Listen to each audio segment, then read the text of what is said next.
James Halliday saw the future, and then he built it.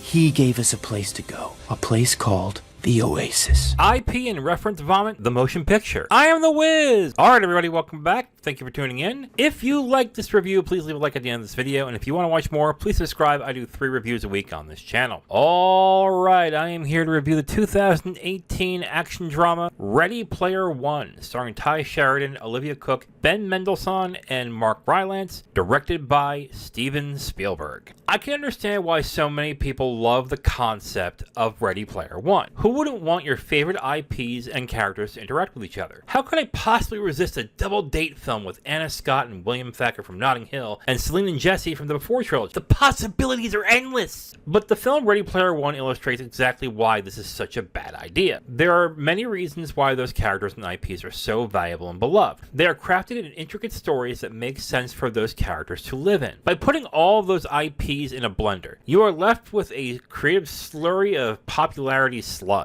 A colorful mishmash of pieces of things you recognize, but paired with a distinctly bland aftertaste. Charitably, Ready Player One is the Hunger Games, but the competition is in the virtual world. And unlike the Hunger Games, the world in which the film is set is neither that interesting or that well thought out. The world outside of Oasis is basically science fiction dystopia.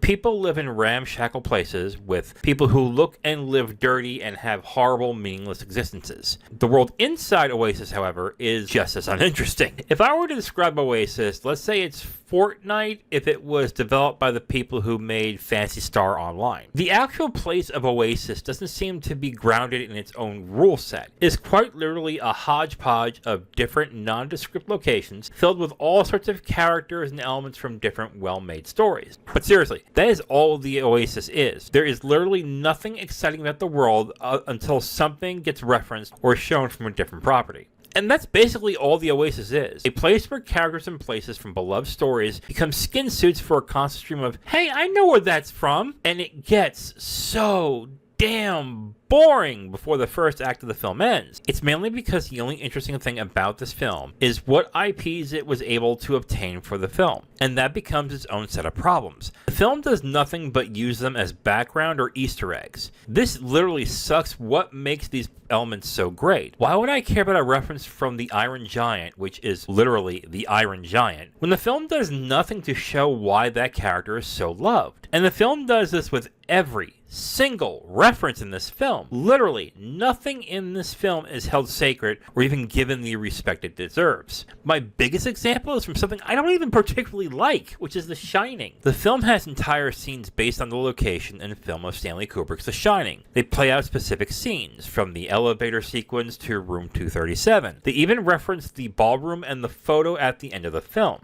But what doesn't Ready Player One do? It doesn't get into why the film is so beloved. Like everything else in this film, it uses the art as just a means for people to say, hey, I remember that. This leads to another question I had while watching this film. The film definitely has the feel of a young adult science fiction novel, but you mean to tell me that these kids don't have things they're interested in from their time? There are no characters, stories, IPs that they identify with? Are you seriously telling me that 18-year-olds are sitting down watching films like Saturday Night Fever and The Adventures of Buckaroo Banzai? This has to be one of the most glaring issues I have with this film. These kids reference films that people my age, and my age is 42, have no interest in seeing or even know what they are. And yet these kids do? So basically a dystopian world in the eyes of Ernest, Cline, and Steven Spielberg is one where we don't have any more original ideas or characters.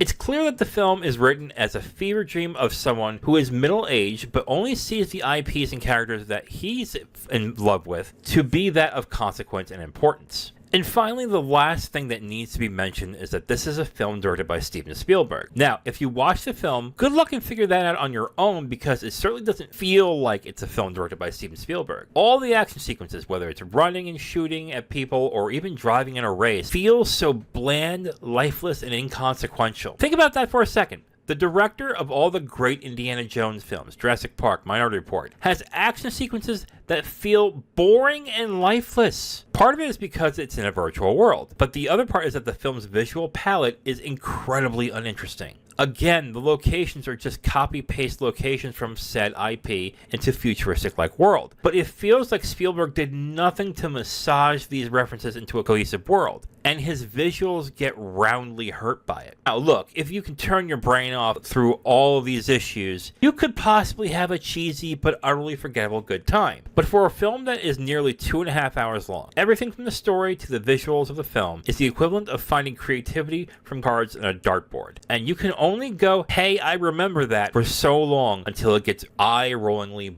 boring. Alright, so before I get into my rating, let's see what other people think about this film. Letterboxd Users has this at a 3.3 out of 5. Now, if you look at the reviews, there are some definite negative ones. So the rating in there is a little bit above average, but there are some people who are like me who are really not fans of this film. Rotten Tomatoes has it at a score of 71% fresh, and I'm gonna get the feeling that that's a lot of love for Steven Spielberg that's driving that one up. This was done by Paul W.S. Anderson. This would be a good 30 or 40. And this was nominated for 1 Oscar, and that was for visual effects. I'm giving Ready Player One a half star out of 5. This film is bad. I was watching this and just being mesmerized how much of a mess this film is, and how nothing really gels together. There really isn't anything that feels cohesive to a point where it feels like it's a living world. It just seems like it's set piece after set piece after set piece that just doesn't connect with each other. And then I realized at the end of the film,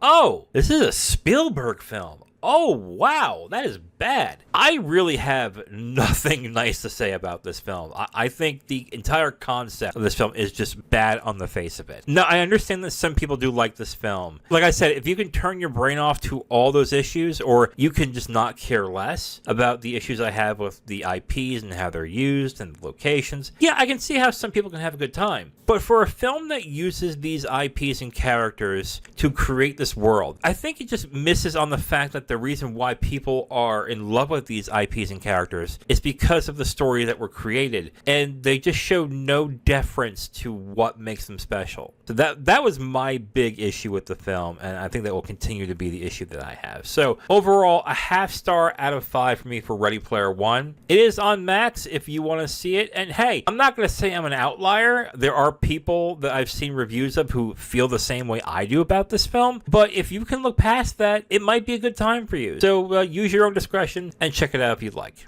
Alright everyone, that is it for this review. Thank you again for watching. See you guys next time. That was when I realized that as terrifying and painful as reality can be, it's also the only place that you can get a decent meal. Because reality is real. You understand what I'm saying? Thank you for watching this video. If you liked it, please like it. If you didn't, please subscribe. And if you have questions or comments, go ahead and leave a comment whether you liked it or not. It just helps, you know. If you want my written reviews, you can go onto my Letterboxd at IamThatWiz, or you can go to my website at IamTheWiz.com. Thank you very much again for watching. See you next time.